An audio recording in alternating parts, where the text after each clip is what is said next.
45 वर्षों की बेरोजगारी दर हाईएस्ट मोदी जी के शासनकाल में गई है। झूठ बोलते रहिए, आप ख्वाब दिखाते रहिए। इस बार युवा आपको महाराष्ट्र में सबक सिखाएंगे। बीजेपी का नौकरी से कोई दूर दूर तक कोई वास्ता नहीं। उन्हीं के शासन में पेपर लीक होंगे, गोवा का व्यापम स्कैम जिस तरह से अब सामने आ रहा है स्कैम, वो सामने आएगा। नीट कांड होंगे, ये सब उन्हीं के शासनकाल में होंगे। शरद पवार जी पहले भी भरोसे के थे, आज भी भरोसे के हैं, और वो इंडिया गठबंधन के एक मजबूत पिलर है। हमारे साथ खास बातचीत करने के लिए मौजूद हैं आलोक शर्मा, कांग्रेस पार्टी के राष्ट्र प्रवक्ता। क्या लगता है, जो महाराष्ट्र में जब से बीजेपी की गठबंधन की सरकार बनी है तब से लेकर अब तक 75 लाख नौकरियां आलोक जी मिली है? देखिए, वो तो महाराष्ट्र की जनता ने लोकसभा के चुनाव में ही जिस तरह से बीजेपी का सूपड़ा साफ किया है, उसी से पता चलता है कि युवाओं को नौकरियां नहीं मिली। 45 वर्षों की बेरोजगारी दर हाईएस्ट मोदी जी के शासनकाल में गई है। झूठ बोलते रहिए, आप ख्वाब दिखाते रहिए। इस बार युवा आपको महाराष्ट्र में सबक सिखाएंगे।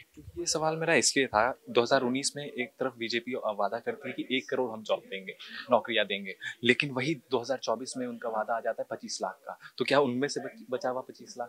देखिए, मुझे लगता है कि तो बीजेपी बेहतर बता सकती है, लेकिन वो नौकरियां देने की बात नहीं करते। वो कहते हैं जॉब के लिए माहौल बनाएंगे, एनवायरनमेंट बनाएंगे, भाषा को तोड़ मरोड़ के पेश करते हैं।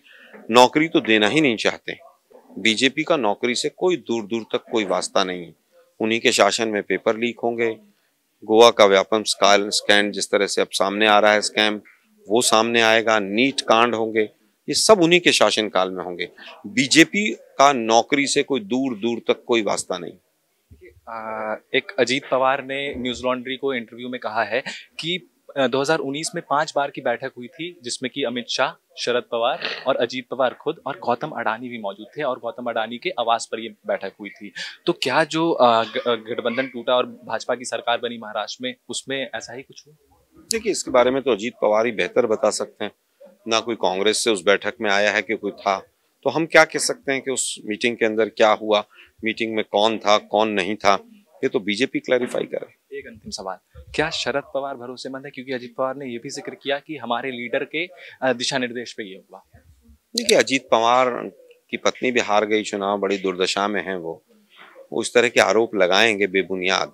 शरद पवार जी पहले भी भरोसे के थे, आज भी भरोसे के हैं, और वो इंडिया गठबंधन के एक मजबूत पिलर है। तो ये थे हमारे साथ आलोक शर्मा जी। इनका साफ तौर पर कहना है कि कल भी शरद पवार भरोसेमंद थे, आज भी भरोसेमंद हैं, और इंडिया गठबंधन के एक मजबूत लीडर हैं। कैमरा पर्सन सोनू पवार के साथ ओम शील, इंडिया 27 दिल्ली।